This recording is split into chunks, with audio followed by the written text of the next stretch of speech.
All right, good evening, Crime Crunchies. Thank you so much for joining me tonight. I am your host, Courtney C., and I am a 27-year veteran of the media, and I'm so glad you're here.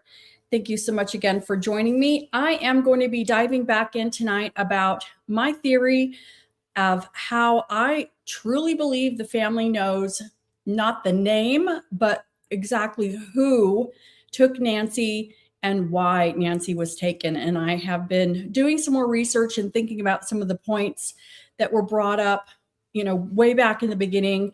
And I have a few more things that could help bolster, my favorite word these days, bolster my theory that there is somebody who was fixated on Miss Savannah Guthrie for quite some time, several months, and had been communicating with her, wanting something. She did not give or do whatever it is that they wanted.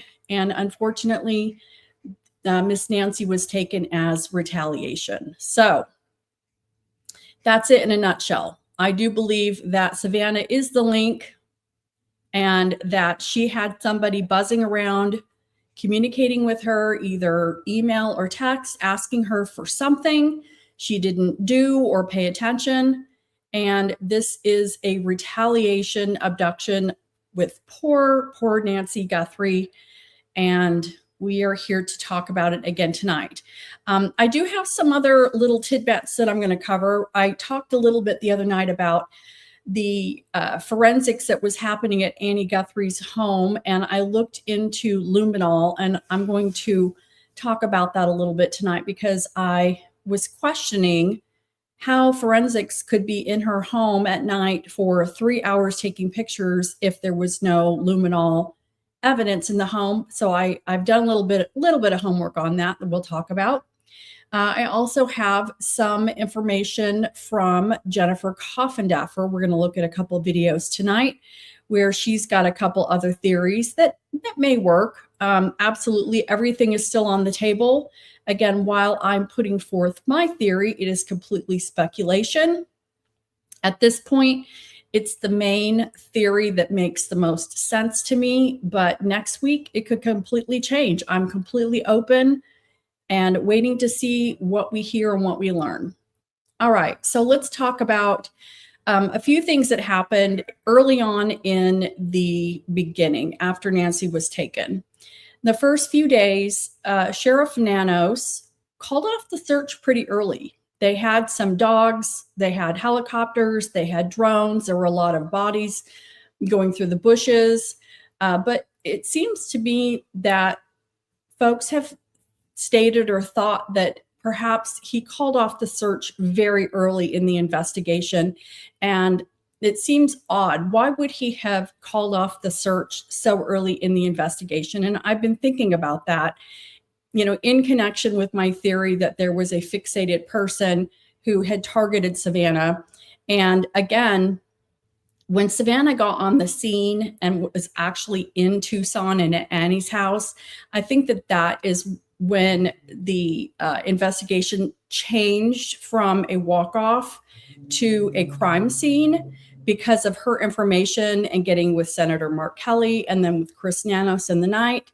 And because of the information that she shared about somebody who had been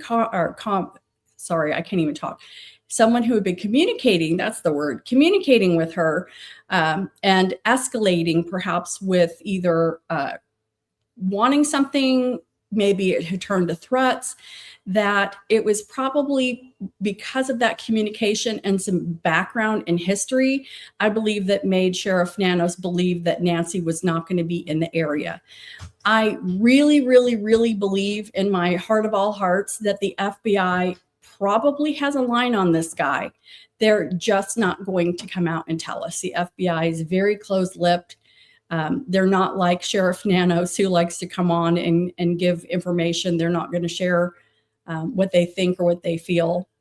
So I'm really hopeful that they do. And even watching Jennifer Coffindaffer the other day, she mentioned on one of the shows she was on, I think she was on Tony Bruschi, and she mentioned the feds have a habit of taking their time and building their case tight. Okay. All the T's crossed, all the I's dotted, like almost having the entire thing buttoned up so that it's ready for trial. So when they finally make the arrest, they're ready for trial. Like they could have trial in months. Okay. And if that's the case, that absolutely does support my theory that they probably know who this is. They are keeping him on ice, keeping him calm, building their case, getting all their evidence. And then when they finally do make an arrest, that they will have everything all buttoned up, all their evidence ready to go. Good evening, kindness, 1, 2, 3, 4, 5. Why would Nanos believe she wasn't in the area? So again, this is all speculation, but my theory is if he had been able at that time, Pima County was in charge of the investigation. And I believe with him meeting with the family, questioning the family, potentially looking through emails from Savannah or some other information that they would have on the inside, I believe that the decision to not continue a physical search in the area is based on their intelligence. Okay. I can't imagine that he would have stopped, or even if we take him out of the equation, anybody leading the investigation would have stopped the investigation had they thought that she could have been in the area. And if you recall, they were doing searches of like the septic tanks. They were doing searches of the water cisterns in the area, and they were doing all that diligence. They did have dogs, but it is very hot. It's very hard for these dogs to continue searching, and it's exhausting for them. And I think that based on, again, speculation, that there was probably some information he got from Savannah that would have led him to make that decision to call off the search. And so, from the outside, when we're thinking that they don't have any information and this is just out of the blue, it does not make sense why he would have called off the search. It feels like they're not doing their job, right? And I mean, believe me, I'm the first person to gang up on Sheriff Nanos because he's him, all right? But at this point, things are also pointing me in the direction that I do believe also that the feds are in charge of the investigation, considering the family no longer is communicating with Sheriff Nanos. I think he's just too messy. I think Nanos has been way too messy, and the family has probably complained behind the scenes about how the investigation was conducted and by whom. There was a 2 years in homicide is pretty much a rookie, apparently, like I know, but apparently a 2-year homicide detective is considered a rookie. And, that's not very good when you're talking about somebody's 84-year-old mother being taken and needing to be found quickly, urgently. So the fact that the family is only communicating with the FBI, really that's telling me that the family has asked the FBI to take over the case. And Nanos, he is such, an egomaniac. The last time anybody asked him if he thought that the case was going to get solved, of course, what did he say? He said, "Oh yeah, my guys are going to solve this." Well, no, I don't think your guys are going to solve it. I think this is going to be done by very high-tech digital evidence. The DNA, I don't even have much hope on the DNA, honestly. I mean, if the hair that they have is of Porch Guy, I'm not even sure that Porch Guy, is the mastermind. Okay, we don't even know if Porch Guy is still even alive because he bungled the attempt with Nancy. So I wanted to talk about, again, Nanos, and some folks had asked in my comments about why they think that Nanos had stopped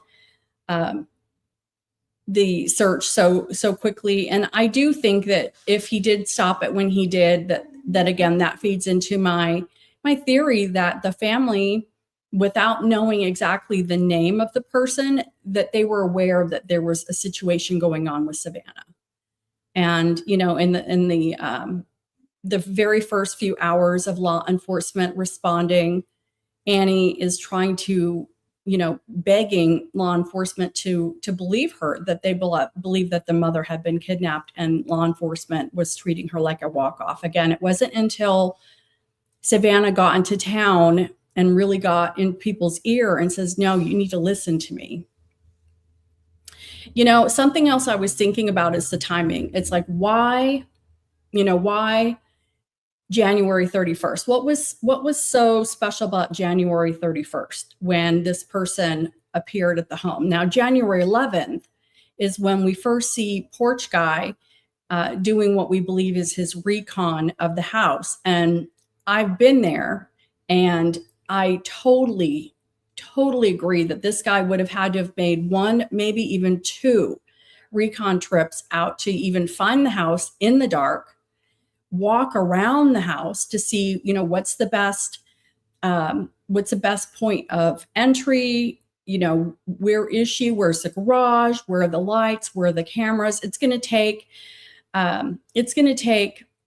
a minute for somebody to get the lay of the land to where they're comfortable enough to pull this off. So I firmly believe, hey, Joe, yeah, absolutely. I believe that there was at least 2 Sundays or whatever it was, however many, he would have had to have reconned that place several times. So, I kept thinking, but why did he take her January 31st? What's up with January 31st? Why that Saturday? And if we recall back then, this was right before the Olympics, and Savannah had been slated to host the Olympics. She was going to be going off, and it was a big job, and they ended up having to sub her out at the last minute. Well, if we think about, what Savannah does for a living, and the fact that she's, the Today Show is very coveted. I guess it's cutthroat getting that seat and backstabbing, and everyone's all, lovey-dovey on screen and BFFs forever. But behind the scenes, they're very competitive with each other. And, thinking about what is it that somebody could have wanted from Savannah that she didn't give, and everyone's thinking money. And we're going to look at some videos tonight with Jennifer. I keep saying Jennifer Coffindaffer, but she's the one who's been interviewed lately, and she's got good insight, with a Bitcoin ransom we're going to be learning about tonight, which is absolutely, I can't take that off the table. We don't know what kind of investments they have, but if you think about, what else could somebody have wanted from Savannah, and linking it with the Olympics, not only is having her mother taken like the most hurtful thing that anybody could have ever done, beyond ruthless, it's just inhumane, to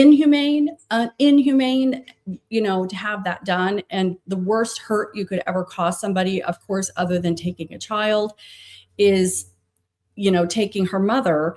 But also the timing is right before she's leaving. She's probably done months of prep on all the athletes at the Olympics, getting to know their name, all of the events that they were going to be doing, the area. That's a lot of work. Think about what kind of just a, right in the ribs. If you're really wanting to mess with someone and really screw them up, it's like, hey, Savannah, sorry, babe, you're not going to the Olympics anymore. Oh, I'm sorry. You just spent, 2 months studying for this, and you think that you're a hot shot and you're going to go. Sorry, babe, you're not going to the Olympics. So what if that was the whole thing? It's like, again, this could be professional retaliation. Okay. People might come across as normal, but again, it just sounds to me like it's not a really healthy environment. Megyn Kelly spoke about this. She was on the Today Show for a year, and she said it was just not good. It's hard to get there, and it's hard to last there, and it's hard to get any enrichment from your job. You probably hate it every day. You probably have people talking about you, backstabbing, lying to your face, fakeness. But if somebody was trying to get something out of Savannah, if it wasn't money, it could have been, could you help me get a job? Even just a camera job, or I want an acting gig, or maybe a professional job where her husband works. And it doesn't have to be Epstein. It doesn't have to be the Clintons. It doesn't have to be political. It could be anything along those lines, fill in the blanks. And it could be a quid pro quo type of a request. It could be more of a professional thing. And then somebody thinking that they've been slighted. And, when you think that you are of equal value or exceed value of somebody and that you are deserving, this could be somebody who went to a Ivy League college. It could be someone from a very wealthy background that is like, oh, I'm a shoo-in. I'm going to get whatever it is I want. And then they don't. And then, or think about a time when you had somebody come up to you and, ask you for something or a favor. And you're like, I'm not going to help you with that. Just go away. And then you just wish they'd go away, and then they don't. Okay. And how annoying it is. Maybe you start avoiding them. Again, this is speculation, but this makes sense. I mean, it doesn't have to be something as simple as Bitcoin. It could be something along the lines that she, was asked to do something. They could have gotten annoying and she just ended up ignoring them. And, we're going to get your attention. And somebody snapped and then took poor Miss Nancy. And then now their world has just fallen out from underneath their feet. But with Olympics, like I said, if this was real ruthless, and this person planned, okay? So I think absolutely that it should be left on the table that the Olympics was part of this punishment, okay? I do absolutely feel that this Olympics was part of the entire punishment, and that there was an entire package of shit and shinola that somebody wanted to send her way. And boy, they did a number. And I mean, I'm sure she could care less about the Olympics at this point. But, I definitely, thinking about this, think that definitely could be the timing of that. Because I think the Olympics started like February 5th. And this was January 31st and February 1st. Talking about also, because I read everybody's comments, and some folks keep going back to Annie and T. I'll just call them T, because YouTube gets crazy when I mention names, but I don't really want to. Annie and T, why no one really went out and punched the pavement. They didn't pound the pavement. Okay. We don't see anyone hanging flyers, and how it makes you look, I guess, somewhat guilty. If you're not going to go out and do that, why is everyone else out looking for your mother, but you're not out looking for your mother? And it did seem really weird to me that they're just huddled in this house, together for a month. They're in this house for a month. Okay. Or a few houses, I should say, for a month, but they're just huddled in. And then when we did see them in cars, they were like covering their faces and they were driving really, really fast. And it's like, that just seems kind of odd, because usually the family is out there on a mic beseeching whoever has them to please bring my loved one back. Okay. That is typically what we see. All right. When we have cases of missing people, but they weren't doing that. And, even at one point I thought to myself, well, I mean, because she's a celebrity, is she too good to go out and staple flyers to telephone poles. You know, what's up with that? And then listening to her interview with Hoda, where she's talking about, you know, how they were having to leave in the middle of the night from Annie's house under cloak of darkness and get in a car and then leave to go to another house. And, you know, she didn't say this, but we believe they were in a gated community. And yeah, when you're thinking about it, that just sounds kind of dramatic. Really, you had to escape with your life. I don't know. That just sounded really kind of weird. And again, it doesn't help everybody who's looking at the family. And honestly, it makes it easy for those people who are going toward the family. It really makes it easy for people to stay on the family when this is the kind of thing that we're seeing. Okay. But when I look at it like, if they know that there is a threat and the mother has been taken and there was a buildup of communication, whatever it is, we know that there is a capability of physical violence because Nancy had blood on the front porch. Okay. And with all the media that came in, I could easily see that they were probably perhaps afraid for their own safety. And while Savannah's children were back east, Annie had a child there in the house with them and they were all together. But I would imagine Savannah, her husband, was probably getting extra security around their children. I know I certainly would have. And, you know, it's very possible that this perp could have easily blended in. I mean, there weren't any press passes. People weren't checking IDs. People were going between Nancy's house and Annie's house. It was crazy. In the first few weeks, it was crazy. They were going in between. Whenever a sheriff would show up at Annie's, like a whole herd of cattle, they'd all moo, and they'd go to Annie's. And then someone would show up over at Nancy's. Moo, here they come, all the little moo cows, you know. And these are people from everywhere, all over the country. And I mean, I would probably be pretty concerned that this person, if we don't know what he or she looks like, they could have just been standing right in front of the house.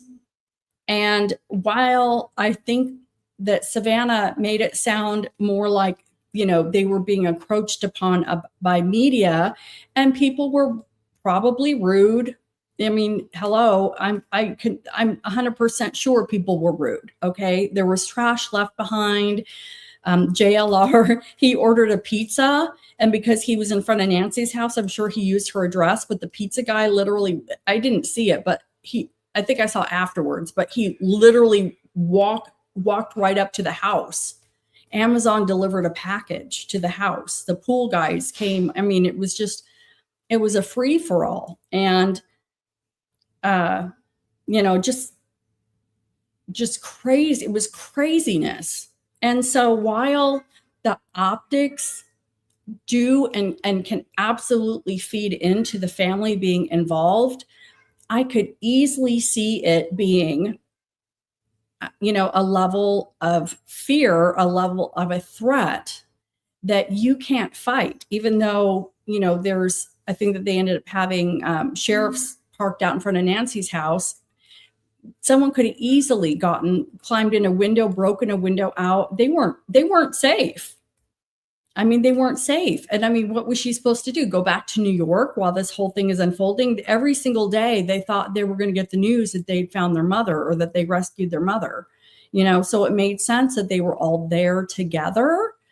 But I just have to think that they probably were moving around, not because of media. That was just an easy way to explain it without explaining it. It was an easy way to explain it without explaining it, that there was a threat and that it wasn't the media. It was probably this weirdo standing amongst the crowd. All right, I have some notes here. So I'm still looking into the timeline. Somebody had posted that the Good Shepherd Church service, the online service, is at 9 a.m. Phoenix time, Tucson time, which is 11 a.m.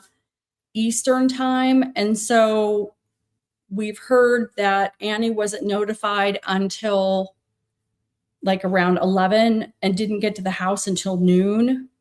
So there's several hours where nobody's notifying Annie.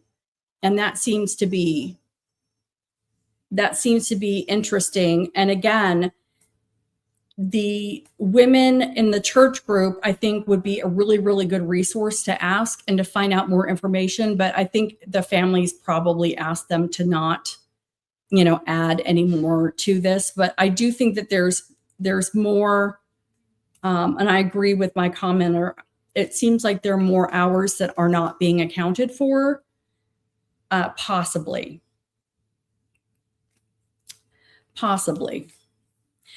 Okay, so let's take a look at this video.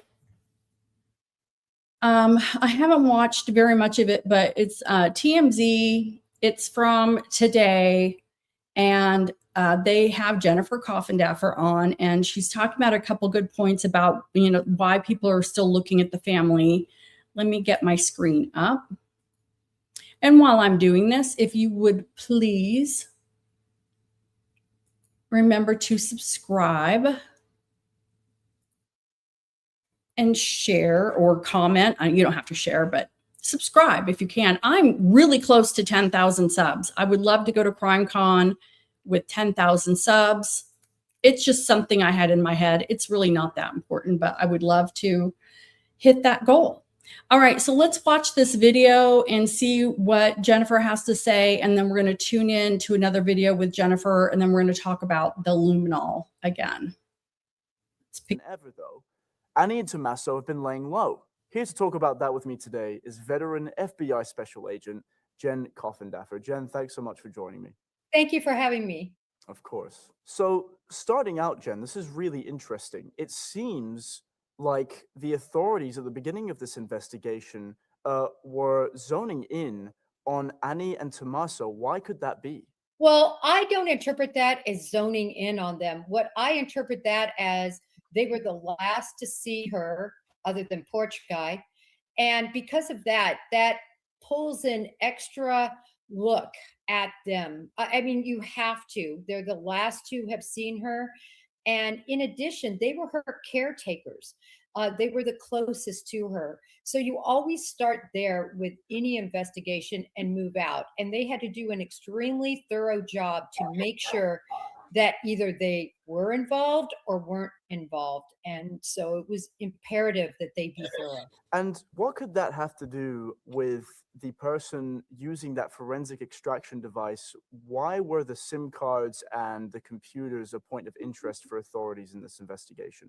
Well, we all saw those ICAC bags, right? And anytime you see that, that is somebody that has a specialty, typically used in child abduction cases where you quickly want to extract information. And in a sense, this was no difference other than it had to do with an 84-year-old woman. So their purpose was to as quickly and as expeditiously get that information from all their devices. And that's why ICAC was pulled in. Now that we're at this point in the investigation, the authorities have come out. They said they're not looking at Annie and Tommaso. They're not suspects. They're not people of interest. Yet these conspiracy theories still continue to swirl. And it seems like it's led to Annie and Tommaso laying low. Why could that be? Well, look, Annie and Tommaso, since they have had sort of a bead on their forehead since the beginning of this investigation, which I agree with you in large part was because of all of the activity at their house, right? There were multiple searches. There were multiple times that they went into the neighborhood and did what we call canvasses. Clearly, they were looking hot and heavy at them, like I said, to either clear or to determine that they were involved. And when they took the car and it took a long time to give it back, that also led to a lot of suspicion. They gave it back, but they had torn it apart. So it took quite a lot of time to get it put back together. Nevertheless, the reason I believe they're laying so low right now is because can you imagine the people still finger pointing at them? In fact, I used to be able to find Tommaso Cioni on their list of teachers at the school that he teaches at. I can't find that anymore. Of course, that could be for a lot of reasons. Maybe they've changed how they do their website. Maybe they are keeping him off of there because of all the heat that school would be taking. Whenever you have a mob of social media conspiracy theorists that believe no matter what's put out by law enforcement that somebody's involved, you are going to have a heavy presence of bullying and of trying to find Annie and Tommaso and following them and causing issues. So I think in large part, that's why they are laying low. When it concerns the Pima County Sheriff, Chris Nanos, not talking to the Guthrie family, does that raise any red flags for you at all? Yes, it does. Look, at the end of the day, his jurisdiction, he has venue. He 100% is the adjudicating authority in this particular case right now, unless it is determined that Nancy was taken across state lines or across the international border. Venue lies with him. So it makes no sense that as the person responsible for this investigation, that he is not communicating with the victim family, and that in fact, apparently that has been passed off solely to the FBI. And I think that that is in large part based on all of the issues that have come up with Chief Nanos that we have seen in the news for the last many weeks. That's the sentiment I'm seeing echoed throughout this community that's following this case. It's like, at this point in the case, we're 109 days past. Now he's delegating tasks to the FBI. Now he's relinquishing some of that oversight that he has. Now you guys can go and interact with the family. And I think what a lot of people are saying is, hey, dude, if you just did this from day one, maybe there would have been a higher chance that Nancy Guthrie would be found. What do you say to those people that are kind of angry at Chris Nanos? I understand it. I think all of us have the sense of why in the world from day one weren't they 100% involved in the investigation? I totally believe that there were communications. He's talked about that, but they were not allowed to utilize all their resources and to be a full part of the investigation until apparently, according to Kash Patel, day 4.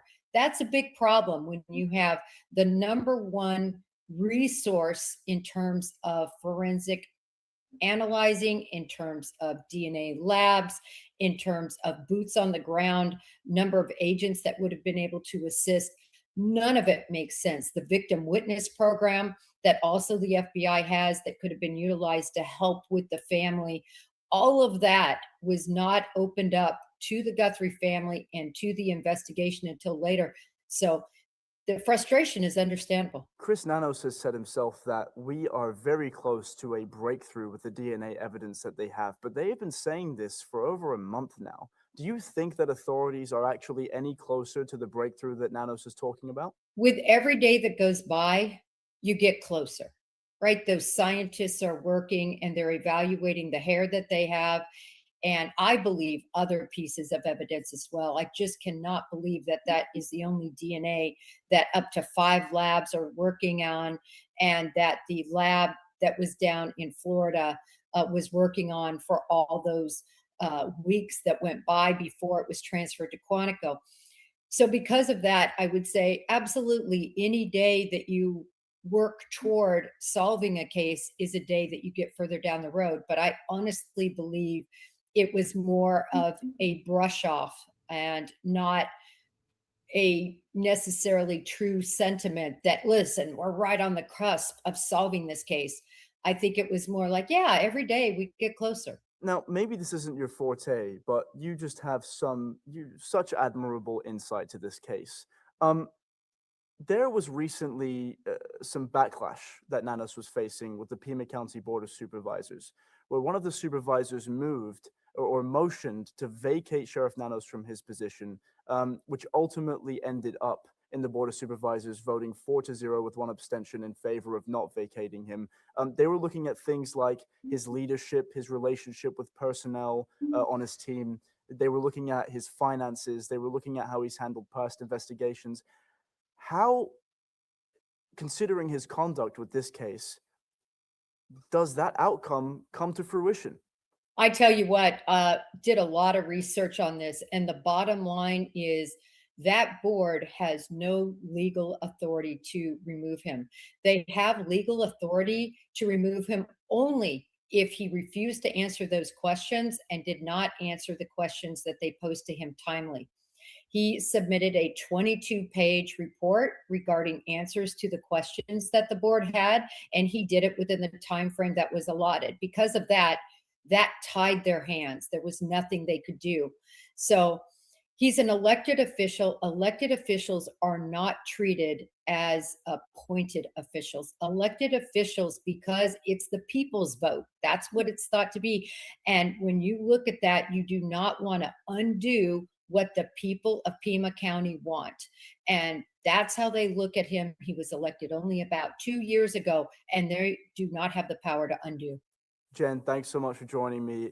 All right, and that's interesting. And you know, she's a law enforcement agent, you know, herself, and she's going to defend. You know, I don't feel like she was defending Nanos, but I definitely feel like she's, you know, and she's just laying it out there. I think how she sees it, and I think that is fair. But yeah, the county supervisors could not kick him out of his seat, but they have asked the Attorney General to investigate him for perjury. And so that is moving forward. So I think that they kind of left that little tidbit off of that little, you know, segment there of this. But I think that this was actually a really helpful, because a lot of those things that I think about with Annie and T are true. You know, I think that they have had to lay low. I don't think it looks good for optics. They're not helping their own case, okay? And at this point, I honestly feel like they have not had anything to do with Nancy being gone. Again, you know, we were talking the other night about the ICACs, the forensics coming in with the ICACs, which is typically tied to CSAM, okay, children type of forensics. And it, again, not a good look, but she just explained that, which is actually helpful and timely, because the way she says that they had brought that in because of how expeditious it was in getting information off of the computers in the home. And, you know, again, if they had anything on Annie or T, they would have him locked up in the county jail. I'm convinced of it at this point, because it's just too easy to get him or her. They have immediately in that first week, they had, you know, all their cell records, text records, financial records. They got the computers. They did the luminol, and that was even one of the things that I talked about the other night that I did get stuck on, is the night when they did the luminol. They were supposedly photographing in Annie's home for about 3 hours, and I'm thinking to myself, okay, they spray the luminol and then they, you know, do the black light, and then they use flash photography to take pictures. If there's no blood, you know, in the home anywhere, the luminol is not going to shine the fluorescent blue. Okay. So what exactly are they photographing? So I did go on to my old friend Chat GPT, and let me pull this up for you guys. Again, talk amongst yourselves. Pull this up. Okay, so the question that I asked ChatGPT, let me see if I can make this bigger. Zoom in.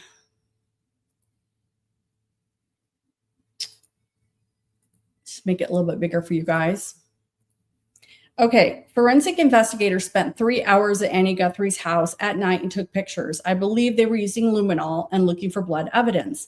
Would an investigator take flash photographs of an area where luminol was sprayed if there was no evidence of blood? Or are investigators only going to take flash photography after luminol is used if there is blood evidence? And so Chad, GPT said investigators can absolutely take photographs after using luminol, even if they do not find obvious blood evidence.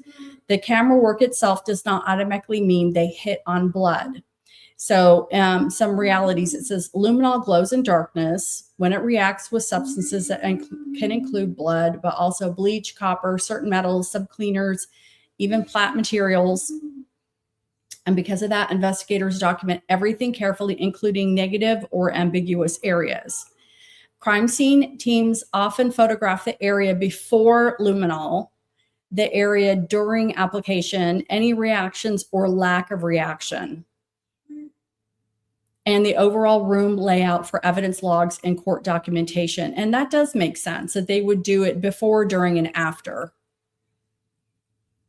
If luminol does produce a glow, investigators usually use long exposure photography, low light conditions, and often tripods rather than bright flash photography alone.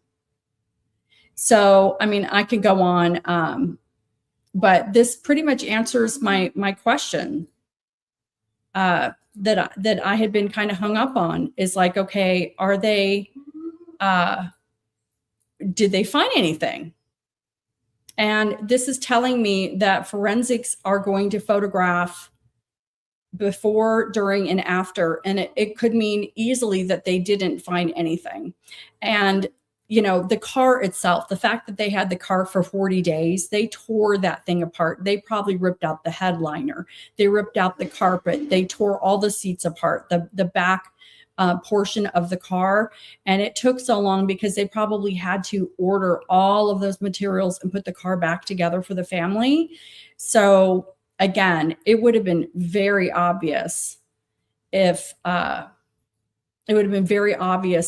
was any evidence in that vehicle, in that house. And supposedly, and again, we don't know, who knows if they did or not, but supposedly everybody passed a lie detector test and the family invited the police into the home. Now, the Bitcoin call to T's phone, that is another problem I have. I had a couple problems, and I can cross luminol off the list, I think, but the whole Bitcoin thing, that's just weird. I mean, everybody has to kind of agree that that does sound kind of weird. Is it a coincidence?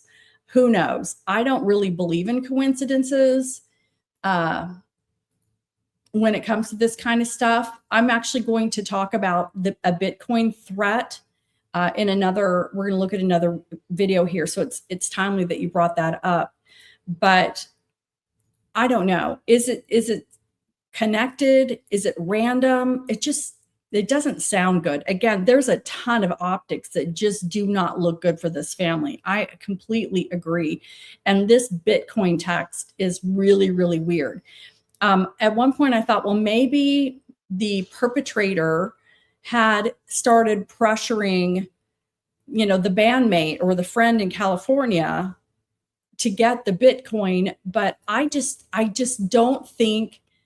really don't think money is the main motivator behind this thing.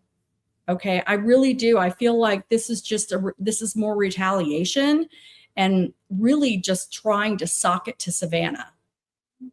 Let me share my screen again, and we're going to watch this video where Jennifer Coffendaffer talks about, she calls it wrench attacks. We're going to learn about wrench attacks. So let's watch this together, and it's kind of interesting. I don't think I'm going to play the whole thing. We'll just watch it as long as she's talking about a Bitcoin threat that she has seen, and apparently how common Bitcoin attacks and ransoms have become. And I thought this was really interesting. This is her theory. I think she's leaning more toward somebody was wanting Bitcoin and took Nancy. And I think this is where she's leaning. So let's watch. But who's not a cell phone user today, Rob? I mean, I don't even. You'd be surprised. So okay. When you are, and Jen has much more experience doing criminal activities than I did in the Bureau. Give me expand on that. So anytime we did an operation, I mean, I kept upstairs in my house here. I had like 4 or 5 burner phones that were bought from random places over a period of time. And if you're about to do an operation, we would activate a burner phone, and then we would activate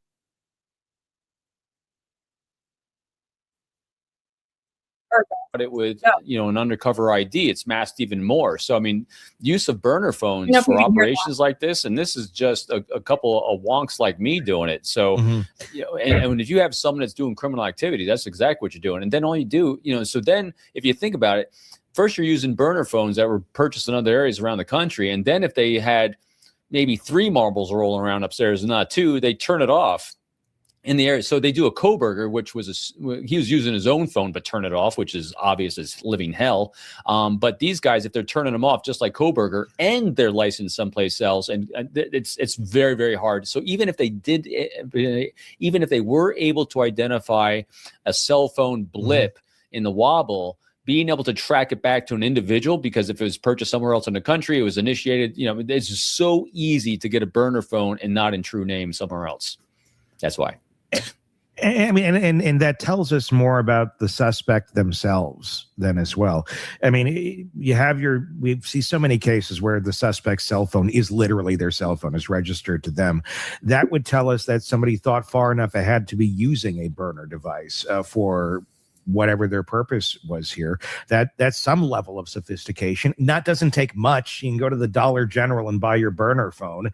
But it is a thought process. It's more than just I'm running around here this weekend and I'm going to go rob some stuff from old people and this one horribly wrong. It does show a level of planning and sophistication, and certainly a concerted effort not to get caught.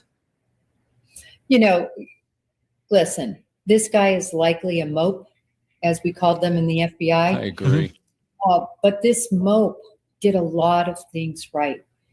Whether he got enough of television, whether he thought, what do I need for my costume? And he put it together, because that's what it looks like with the mismatched holster and the, it's a cheap affair, definitely, that he's rigged out in.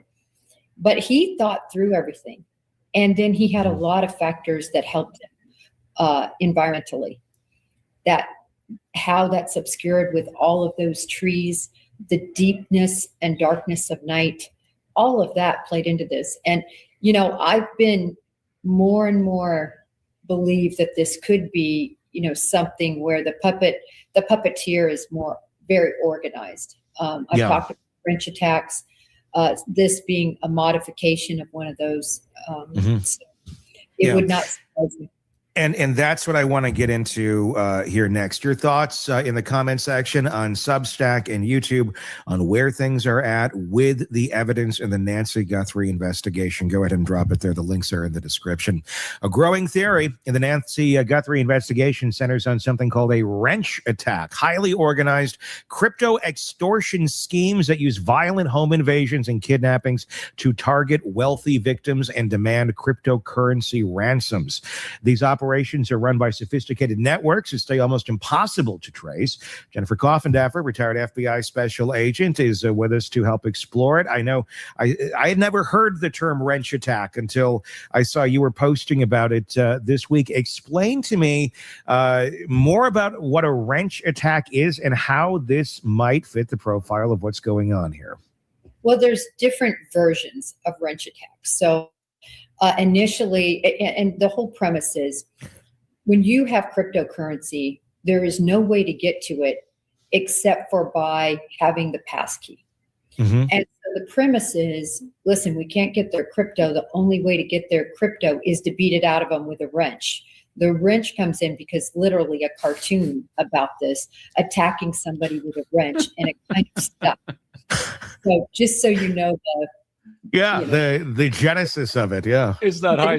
Some highfalutin thing is just no. It's a cartoon about beating like- some with a wrench. the Tasmanian Devil Attack is the next one. You're like Wile okay. E. Coyote. Yeah, Super genius. TNT attack. Yeah, It's like a TNT attack. So the whole idea is that nobody is going to protect their crypto passkey when they're getting the hell beat out of them with a wrench or Okay. other objects. So that's where it comes from. And so, by the way, and check these stats, but in 2024, there was $813 million paid in cryptocurrency for ransoms. Crazy. In 2023, 1 billion, over 1 billion paid.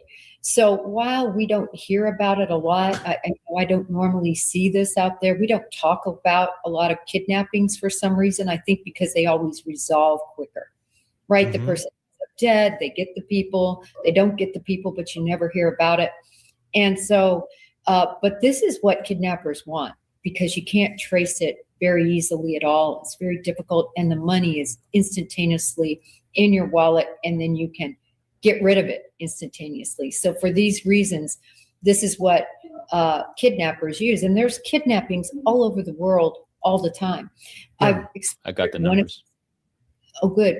Did you confirm what I said? I'm going by my memory. Yeah, 2023, 1.25 billion. 2024, 892 million. 2025, 820 million Already. That's in great. So- cryptocurrency ransoms. People it's an industry. industry people, Lori Vallow did the wrong thing with this whole, life insurance shit, huh? Sorry. Out of the wrong business, Lori. yeah, it's the future. It really is the future. Future of ransoming. The future of kidnapping. The We should future's do it here like now. a corporate video. The future of kidnapping is here. Introducing wrench attacks. We could get some interesting spokespeople for it. It'd be exciting. Yeah, a little B-roll in there. Those are big numbers. So wrench attack. I get the concept. I get okay. You're getting beaten with a wrench, and they want your password. I'm guessing Nancy Guthrie doesn't have a crypto wallet and a password. So walk me through how it connects into here. Okay, so how it connects into here, and I actually found another case that so far I've deep dived. I'm sure there's many more out there, and there's many more cases that we don't even know about, right? Because they resolve with payment and so forth. But nevertheless, the one I looked at was actually somebody who did have cryptocurrency, and they kidnapped the father. Okay. They kidnapped him, they took him, and they actually kept him in an Airbnb. And I am telling you, it would not surprise me at all if Porch Guy got an Airbnb. Got it. And- Got it where? An Airbnb. He had to have some place to take her. Right.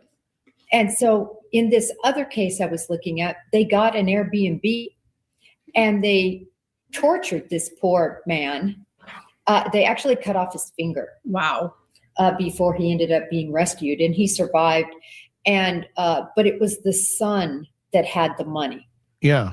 much like in this case. So I saw this parallel. It's not that they just go in and beat the person with the crypto; they beat the relatives of people with the crypto. Now, do we know that Savannah Guthrie and her husband, who jointly they're worth about $45.6 million, $million. Uh-huh. Did you know, when you are a high wealth individual, you are going to have your assets handled by other people. You're not going to have your password, like your crypto, like it's handled by an investment company, Right. Yeah. But I'm just saying, I think it's highly possible that their investors had invested in crypto. Okay. It's Yeah. not been denied, and it hasn't been supported. We don't know. But I could definitely see that could be probable, particularly because crypto has been exploding. It's on the down right now a little bit. But do you see where I'm going with this?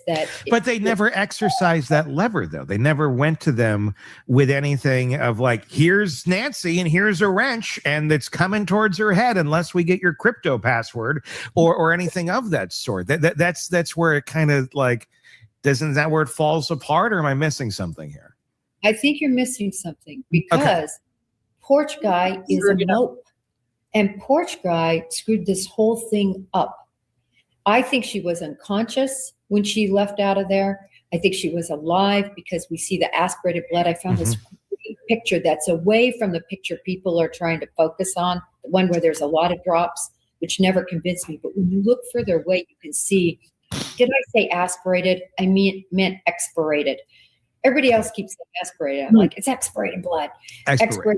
Expirated blood on that porch. So we know she was alive, but was she conscious? What went on in there from 212 to 228?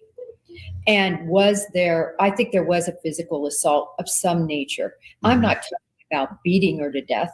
I'm talking about a few blows. She had to have been bleeding internally for her to expirate blood. Sick. So for these reasons, I think Porch Guy either A, overdid it, or B, just, got too rough with her. And I think she passed, and it's terrible. So now their whole scheme is blown. I'm going to end it there. I mean, I can't even go there. Who's going to hit a woman like an 80-year-old woman? That is just sick. I mean, really, I can't even go there. I don't cover, I don't like covering stories where there's kids involved. It's too much. And this is, I mean, I just can't even go there. So what do you guys think? I thought this was a really interesting segment, because, while I still feel like there's something completely tied to Savannah, plus I have, some insider intel on that really helped circle that around. I do think that, this Bitcoin thing is just really coming to the surface. I had never even heard of Bitcoin ransoms. Okay. And with her talking, Jennifer just talking about how somebody took the father to an Airbnb. I mean, I guess, and a pass key. I don't know how it all works. I don't have $45 million, but what do you guys think? I mean, type in the comments. I mean, what do you guys think? Do you think this could be a Bitcoin for ransom?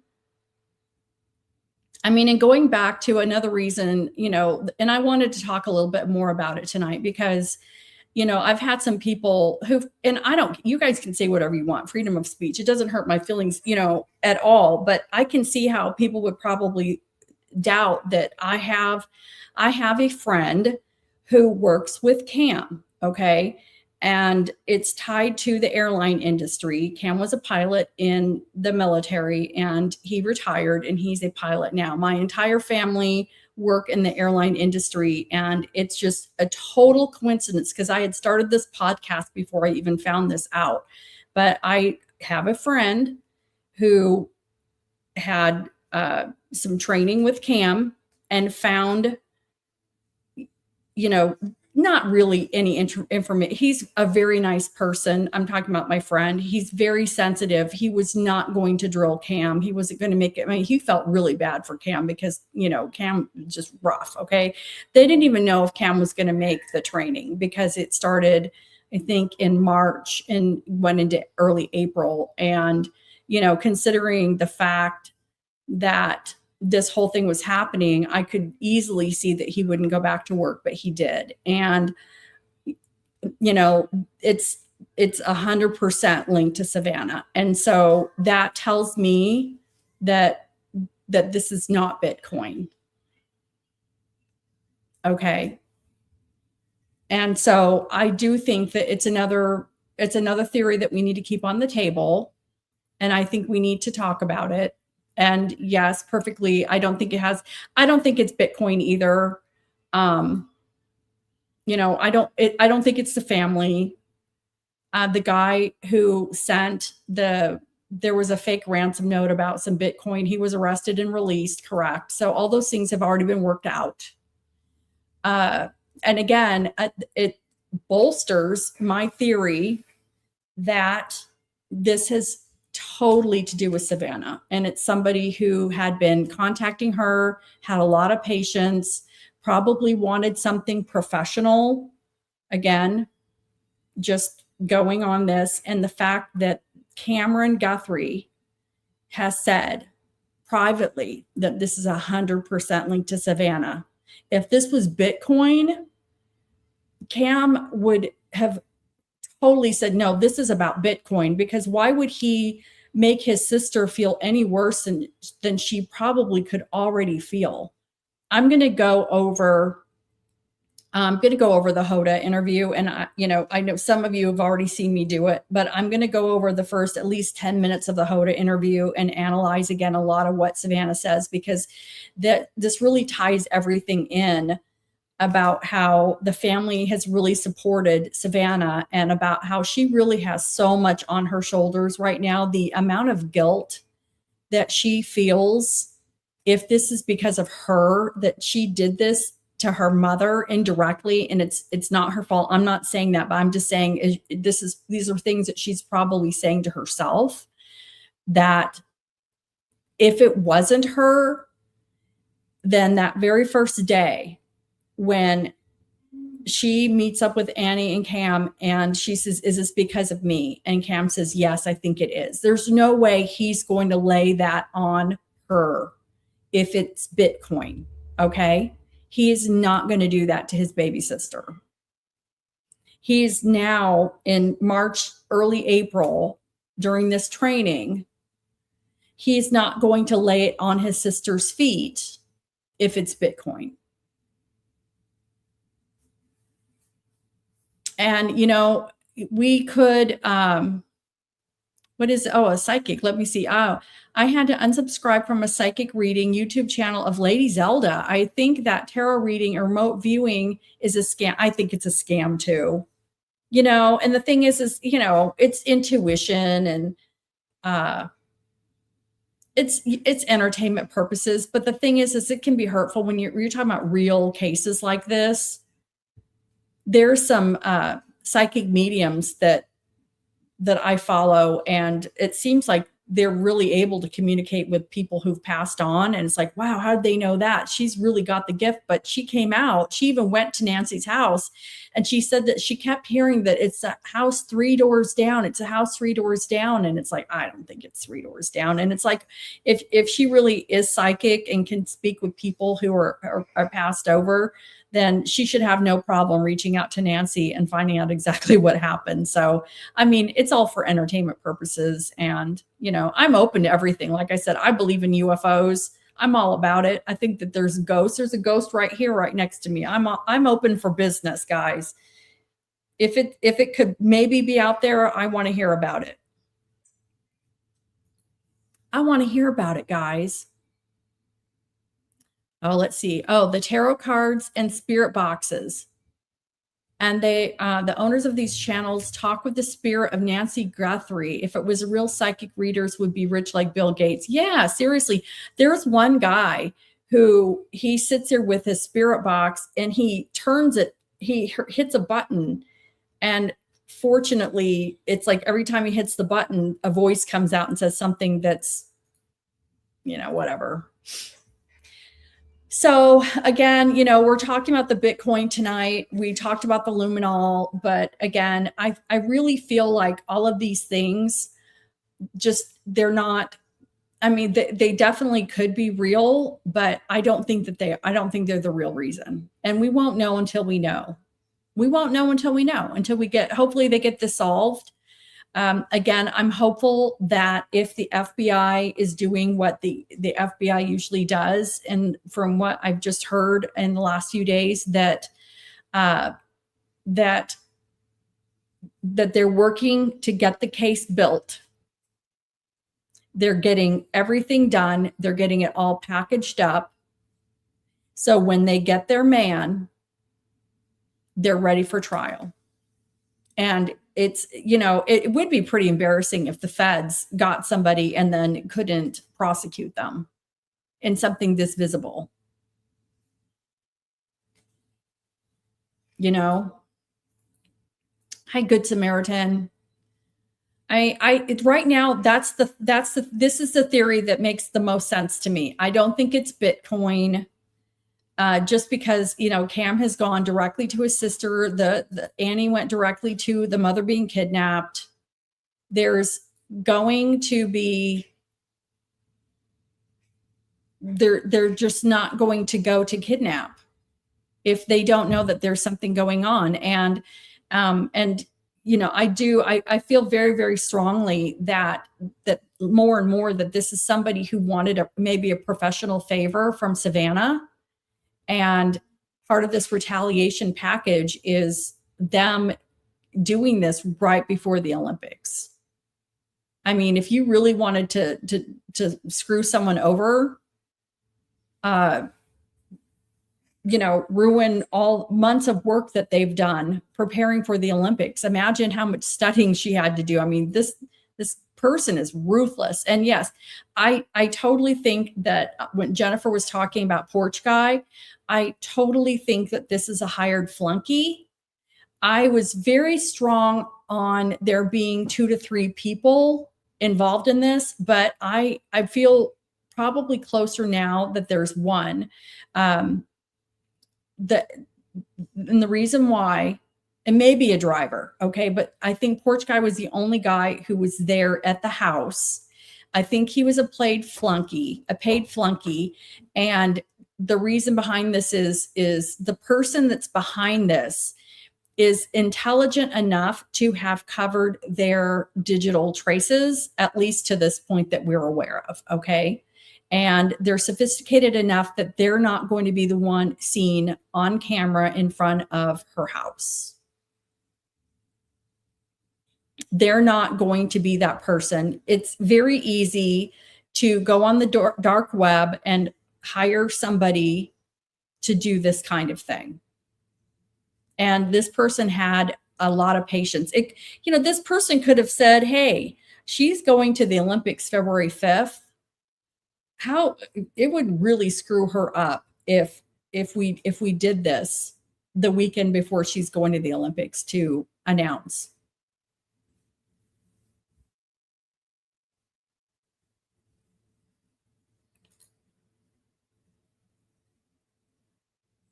Let's see. And they forced her to quit her investigative journalism and anchor news job of Today Show and forced her to change toward a new job as host of a TV game show. That's been going on for a year. I think that is something that they had been working on for a year because I saw an interview with Savannah and Jimmy Fallon, and apparently they were supposed to start shooting. They had already shot a pilot before this whole thing happened, and they were going to air. And this whole thing happened, and Jimmy said, we're going to wait for you. They held the whole show. And waited for her to get through with what she needed to do. So things like that, it isn't just an instant. It isn't just done in a month. It's budgeting, it's green lighting, it's the network approving it. It's a lot of money behind it. So they've been working on that for a while, and they actually were supposed to go to air earlier.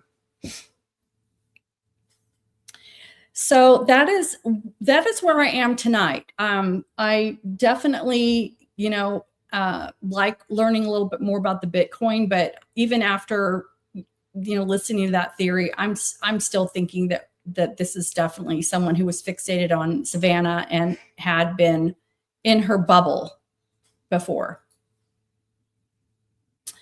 Thank you, everybody, for joining tonight. And thank you for chatting. I love all of your stuff. I read everything and I get so much out of it. I'm constantly thinking. 3 a.m. I'm getting up and I'm reading and watching, and it's just never going to end. So I appreciate everybody so much. Please remember to subscribe. That's the only thing I want from any of you, is just to subscribe and watch. That's it. And just be here, getting to kind of know some of your names now. I love it, building a little community. I will be in CrimeCon next week. If you're going to be at CrimeCon, let me know, please.